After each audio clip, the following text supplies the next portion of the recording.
I think the water project it promises to be one of the first of its kind in the region, and it has never happened before in Malawi, and not just because we have never had a water project, but it's about how we are combining conservation, tourism, and then people management at the same time. Initially, it was supposed to go to the staff that are working in the Vwaza Nyika National Parks, but now it is going to to benefit over 33,000 people. It's not a small water project. So what we anticipate is tremendous continued pressure on natural resources.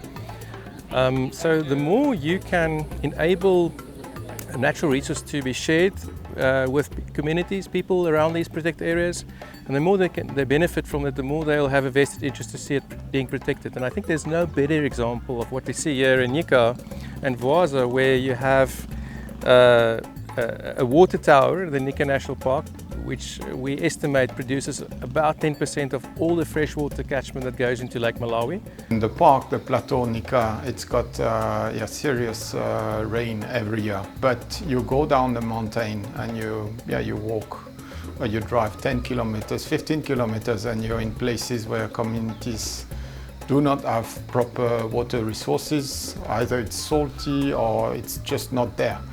And so this water scheme, it's about connecting the plateau to the communities and connecting conservation with the communities.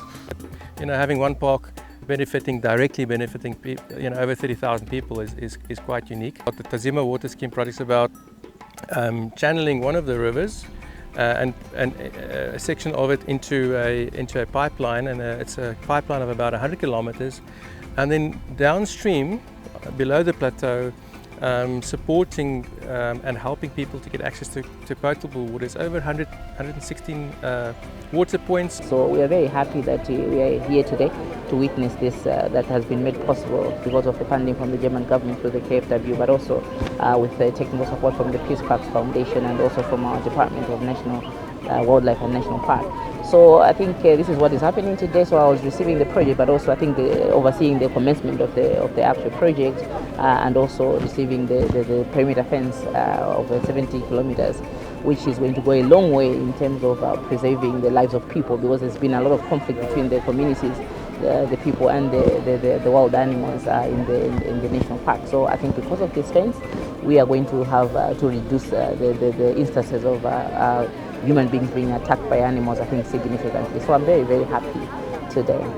Here in Vwaza, where we stand now, we average about 500 human-wildlife conflict incidents per annum. So that's more than one a day. But what's good is that they still have access to the park and to resources such as grass, such as water, such as beekeeping or whatever else. So it's not there's gates in it, and the fence is maintained and patrolled by the communities themselves because it's in their interest. So it's actually quite a nice project. Yeah, the reaction of the communities today was absolutely brilliant. Just attendance first, there was, I don't know, like probably 1,500, 2,000 people. So I wasn't expecting so many people. And you could tell through the dances, again, the drama, they were committed, they were involved. It was really people that were the first interested in what was coming. You could feel here that the coming of the water was something, a game changer for these people. And as we all heard, the first reply we got is, okay, so this is great, but when and where can we extend the network? Then women and girls don't get to walk a long distance. So for the girls, they get to be in school instead of spending their time going to look for water. And so they are focusing on their education. The women are focusing on other developmental issues within the home to improve their households or to generate income for their households.